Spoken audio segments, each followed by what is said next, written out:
the One Piece, the One Piece, the One Piece. The One Piece is real! And so is the manga. Now here's something interesting for you. I have never read or watched One Piece.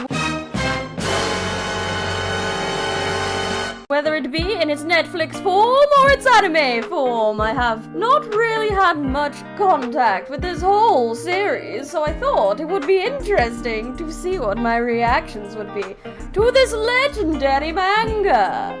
Back in the days of the big three, I was very much into Bleach, and a little bit into Naruto, but One Piece was the one that slipped to the side for me. And I realized my lack of knowledge may be power! And power that I will use now to go through the series with a blind point of view! Here is what I know already of One Piece via cultural osmosis and memes. I know the main character is called Luffy, and he ate a magic fruit, and now he is a stretchy boy. I know that later on, and very recently, he got cartoon powers called Gear 5. I know there is a redhead called Nami on his crew. I know there is a man called Zoro who may or may not be racist. I know that, as that man once pointed out, The One Piece is real! and do I know anything else? Oh yes, that there is a reindeer thingamajig and Sanji's a cook, and that is about all I can think of off the top of my head, yes. I will let you know what more I learn when we read chapter 1. Did that child just stab himself in the face? Yes, he did.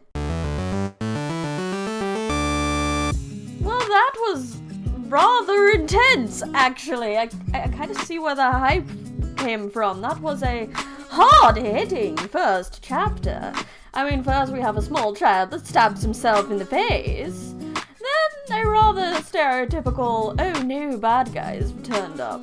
But we don't have them getting their butt kicked right away. Shanks seems to be a very good man who knows restraint. But then he leaves and the bad guys come back, and Luffy is tiny and angry and tries to take them down, only to be saved by Shanks and his crew, who do not mess around when the child is in danger. Problem is, the pirate takes Luffy out to sea and Luffy cannot swim. So Luffy nearly drowns, but he is saved by Shanks, who has his arm bitten off by a sea monster. And then he leaves and gives Luffy his hat, the famed straw hat. And then 10 years later, Luffy becomes a pirate. So that is the story in a nutshell. And oh my, was it intense. I did not expect... I think it's because of One Piece's art style. I didn't expect it to go so hard right at the start. I did not expect a bit of a dismemberment in the first chapter. I did not expect a man to take his cigarette and plunge it into the eye of his enemy. Oh, wow. Fair enough, One Piece fans, fair enough. I look forward to seeing what else happens, because this has been rather bonkers. Well done, book, well done.